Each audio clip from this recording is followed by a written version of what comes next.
Donc là, je vous partage quelque chose dans cette énième période en distanciel qu'on fait.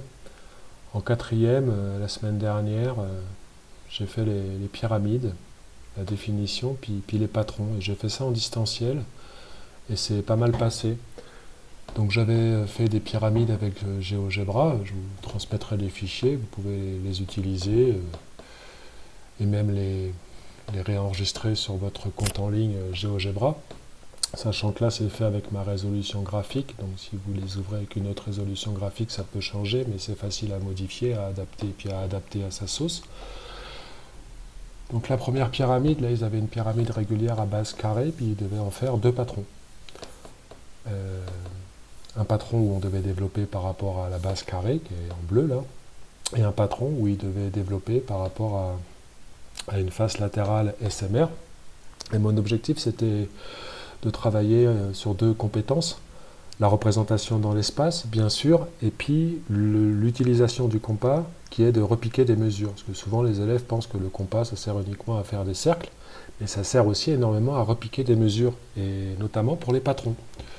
Donc là, avec GeoGebra, ça me permettait par exemple de leur montrer déjà la tête du patron, et puis de leur expliquer un peu comment on allait s'y prendre. Voilà, là, le premier, il est facile, hein, faire un carré, puis on a 4 triangles isocèles, mais ça me permet de rappeler une compétence du compas de sixième. Par exemple, pour faire les triangles isocèles là, qui font 4, 5, 5, on va utiliser le compas une fois qu'on a fait le carré. Et puis ici, ensuite, le deuxième patron, par exemple, avec GeoGebra, vous ne pouvez pas le déplier. En fait, vous pouvez déplier différents patrons avec GeoGebra quand c'est un tétraèdre, et encore, il faut définir toutes les pyramides, mais là, si on veut déplier par rapport à une face latérale, il ne le fait pas automatiquement, le deuxième patron GeoGebra. Donc là, il s'agissait de développer par rapport à la face latérale SMR. Donc là, j'avais fait un autre fichier GeoGebra que je vous ai aussi mis à disposition. Ben voilà, on fait un triangle isocèle 4, 5, 5 au compas et à la règle graduée, bien sûr. Et puis ensuite, on va développer à droite, par exemple, cette face, la face SRP, et puis à gauche, la face SML. On pourrait bien sûr déplier autrement. Je leur ai d'ailleurs dit que pour une même face fixée au départ, il y avait différentes manières de déplier. Et ce qui fait qu'ici, on va obtenir voilà, les phases 2 et 3, puis je leur ai mis le codage. Et là, dans ces deux patrons-là, il n'y a pas encore repiqué une mesure qu'on ne connaît pas, mais qui est déjà construite. Là, c'est juste une utilisation basique du compas et la représentation dans l'espace.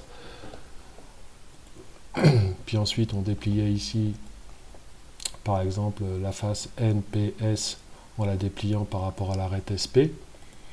Et puis, on faisait tomber le carré, par exemple, en bas de la face latérale SMR. Donc ça, c'était premier travail sur les patrons, représentation dans l'espace, utilisation de la règle graduée et du compas. Mais le compas qui sert pour surtout faire le troisième sommet d'un triangle, mais qui ne sert pas pour repiquer une mesure. Après, on a travaillé sur une deuxième pyramide, que vous avez ici sous les yeux. Donc voilà, on avait ici un tétraèdre en fait, où les faces latérales BAC, DAC et DAB étaient des triangles rectangles. On avait les mesures des trois arêtes qui partaient des angles droits, et puis on devait construire pareil, un premier patron par rapport à la face ABC et un deuxième patron par rapport à la face BCD. Donc le patron par rapport à la face ABC, ça donne ça. Et là, déjà, il s'agit de repiquer des mesures. Parce que la face ABC, pas de problème, vous pouvez la faire à l'équerre et à la règle graduée. Pareil, ici, pour les faces latérales que vous avez fait tomber, ADC et puis ACD. Mais pour celle-là, vous avez déjà besoin de repiquer au compas. Vous avez besoin de repiquer au compas, parce que la mesure de cette arête-là et de cette arête-là dont vous avez besoin pour faire ce triangle-là, vous ne les avez pas en mesure numérique. On pourrait les calculer avec Pythagore, mais là je leur expliquais qu'en fait, ça me permettait de leur expliquer la deuxième fonctionnalité du compas, c'est-à-dire repiquer des mesures. Parce que par exemple, cette arête-là, on l'a déjà fait tomber ici. Autrement dit, on peut repiquer au compas, et puis ensuite piquer ici, et puis faire un arc de cercle. Pareil, celle-là, on l'a déjà fait tomber ici. Donc on peut la repiquer au compas, piquer ici, faire un arc de cercle, et à l'intersection des deux arcs de cercle, on a le troisième sommet de notre face dépliée BCD sans avoir eu à mesurer des mesures qu'on ne connaissait pas parce qu'elles étaient déjà construites. Et après, je me suis aperçu qu'en fait, ils ne connaissaient pas cette fonctionnalité super importante de repiquer des mesures au compas, qui était fondamentale chez les Grecs. Alors, sur le deuxième patron, où là, il faut repiquer dès le départ, en fait, parce que le deuxième patron, on doit déplier par rapport à la face latérale BDC. Et là, tout de suite, quand tu veux faire BDC, il faut tout de suite repiquer, quoi. En fait, il faut te faire des figures annexes où tu vois les trois côtés de la première face que tu dois construire comme des hypoténuses de triangles rectangles qui sont très faciles à construire. Alors déjà, je leur avais déplié le patron pour leur montrer la tête, et puis je leur avais dit que là, dès le départ, ils vont avoir à repiquer au compas et qu'il va falloir faire des figures annexes. Et là, j'ai passé un petit peu de temps. J'ai utilisé un tableau blanc.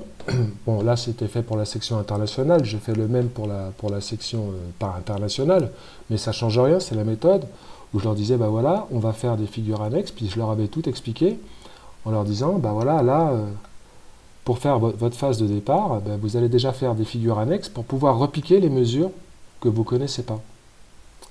Donc ils peuvent repiquer par exemple la mesure de BD, ils font une ligne droite et puis ils la repiquent au compas, et après ils repiquent ces deux-là au compas pour finir le triangle par intersection d'arc de cercle.